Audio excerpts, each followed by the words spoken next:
M2057. As Tanya mentioned, so the whole idea with M2057 is, well, it's two pieces. I mean, I stopped designing in 2010, and I worked as creative director at Marshall, and I did a lot of these creative projects, but what I realized was I really missed designing. What I also realized was, okay, that's not an excuse to go back and do what I did before, because that's kind of boring, right? So what I recognized was, how can I take everything that Maria Pinto was about, in terms of quality, fit, design integrity. I'm a little maniacal about all these elements. But how do I bring it to a place that's more accessible? And also this whole idea of what I'm so green, and I mean, Kat sitting here, who's worked on our website, and I'm horrible with technology. So what I realized was there's just a great opportunity. How and where does fashion meet technology? And so one of the places was, how do we launch the new company? So we went to Kickstarter. And interesting experience. I'm going to leave more of this to questions because we can talk about that for the whole day if you wanted to. So we launched on Kickstarter. Yes, it was successful. We did a 45-day window. It was insane. I was so glad when it was over, and I was so relieved that we achieved our goal. And so behind that, though, was, okay, so how do we make this accessible?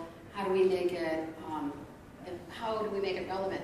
And so that became a combination of several elements.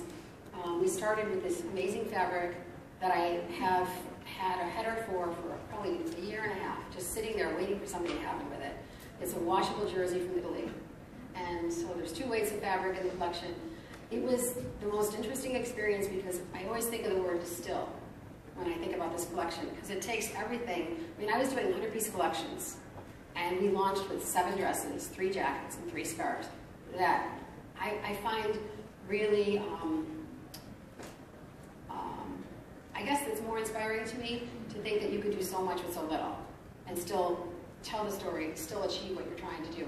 Whereas in the past, it's like you kind of, I know I can recognize that many of you in the room probably are the same way. It seems like more is better, and that editing process is so difficult. And so everything about M2057 is edit, minimal, keep it real. And what I love about the collection is that they're dresses that really, they're like blank canvases in reference to my old way I look at everything from an art point of view. So they're a blank canvas that any one of us can take any of these pieces and make our own. A little backstory. So you might notice the necklace I have on. So I have a good friend who's actually here tonight. When I was in college, I did a whole collection based on bones. And if you don't know him, everyone should Google him, Tom Skumsky. He's an amazing sculptor, works out in Ottawa. And we were always to see him at his farm. And so in his studios, which are amazing, and I'm like a kid in a candy shop, I don't know what to look at first. There was this pile of bones.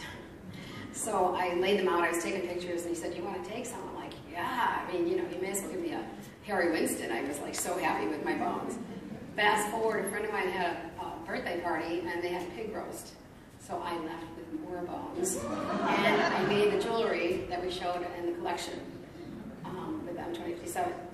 And last a couple more shots. So here's the skull. And but you can see the range in the collection. So it's like, it's very aspirational in terms of, compared to Maria Pinto at $1,200 dresses, these range from $275 to $375. Right now we'll be adding some other fabrics that might bump it just a little. But my point is, I wanted this to be more about more women. Like, I had so many really great clients that will wear this, but I had a lot of clients that couldn't wear what I was designing before because it was just, you know, very, very expensive. And so this is more exciting and more interesting to me. And that's that. So now you guys get to ask questions.